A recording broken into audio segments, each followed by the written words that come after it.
Welcome to the conclusion of my little mini-series about Sebastian Rogers and Chris Proudfoot trashing him. Why is he doing that? As I have said in my last video, as I have ended it, the problem here is Chris Proudfoot thinks he can convince us that Sebastian isn't worth it.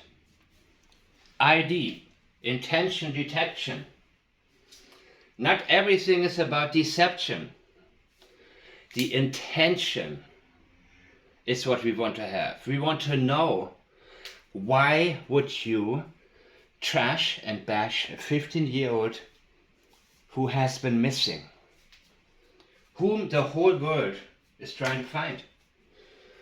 What are you getting out of that? Do you enjoy being the bad guy? And as I have said in the end of my last video, Chris better eat some humble pie if you go to prison, because the percentage of people in prison who have been abused as children in any shape or form is sky high. These people in prison, they know what it's like to be whacked. Many of them, when they were children, by a sadistic stepfather or numerous boyfriends the mother had. I mean, it all comes from somewhere. I'm not making excuses, but the damage done through child abuse is horrendous. And when a guy like Chris Proudfoot proudly boasts about beating this undernourished, special needs child, if his cellmates and other prisoners find out, he better change his tone very, very fast, and he knows it.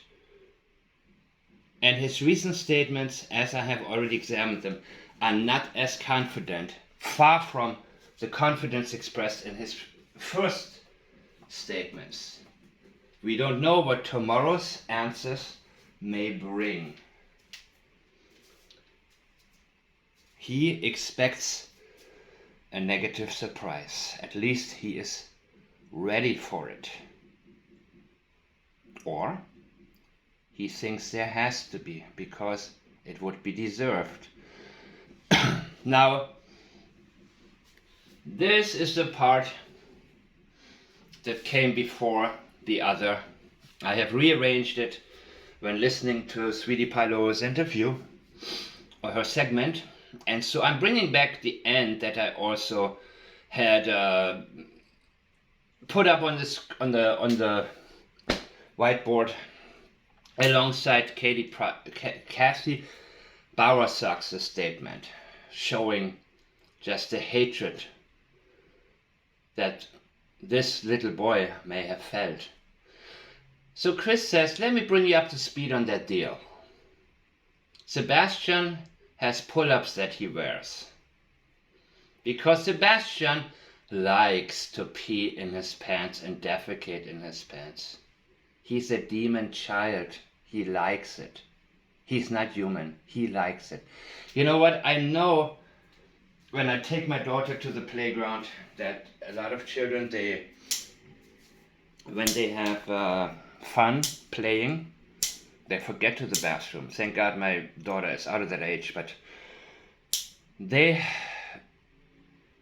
often need to be checked. And mom will say, come here.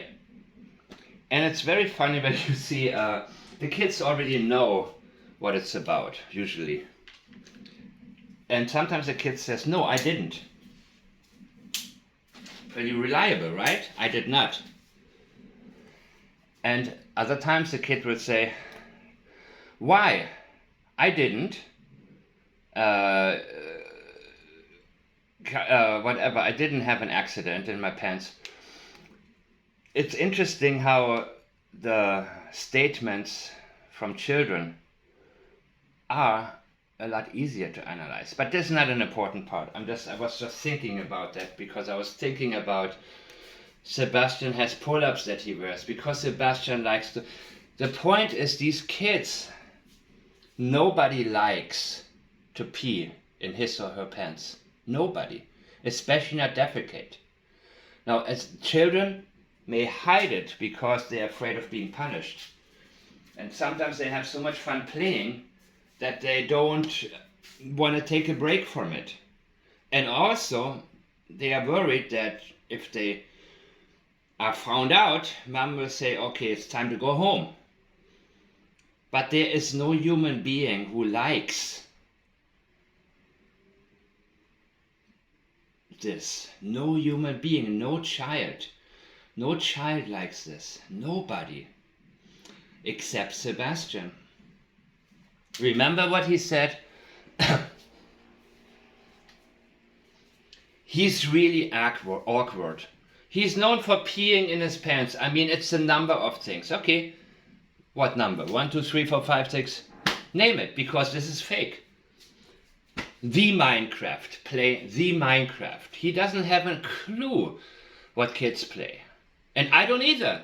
But I went to Google, and Minecraft is the most popular game.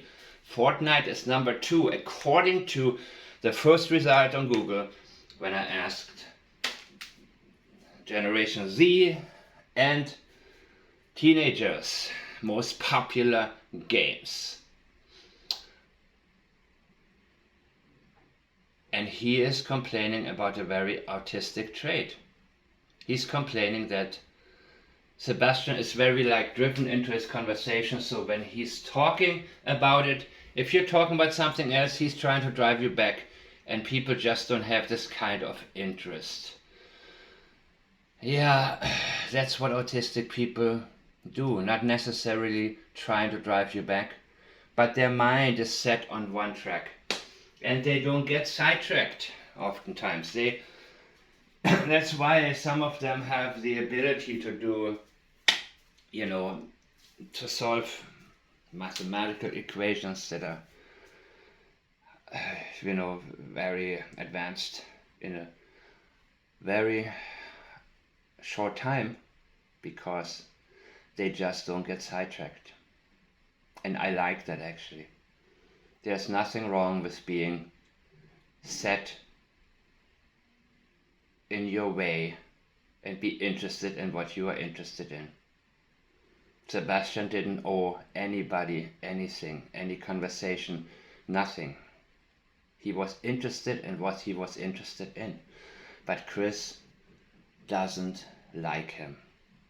Chris hates him because he is continuing to trash the boy even though he disappeared. That is hatred. I don't have a different way to put this. And Cassie Bowersox is the same way. She not only hates Sebastian, she also hates Seth. And Chris does not hate Seth. His language does not reveal that. And I don't have to make guesses. That's the beauty of statement analysis, when you are able to identify exactly what is without the need to convince anybody of anything. And it's become a problem at school.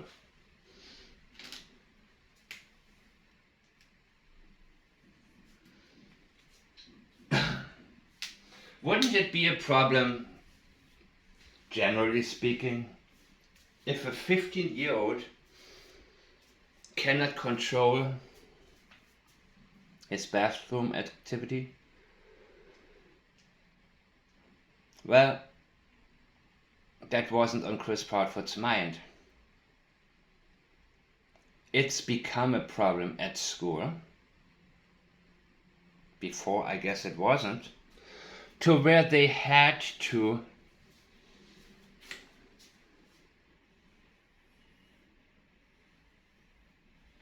now you did it. You just had to say something to us.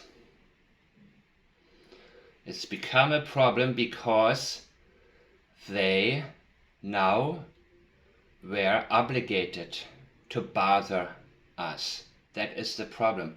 Nothing else about Sebastian. The only thing that's a problem is inconvenience to Chris Proudfoot. That is a problem. And he is telling us that Sebastian has become a problem, a huge problem in his eyes, and he is giving us every single reason that Sebastian is missing.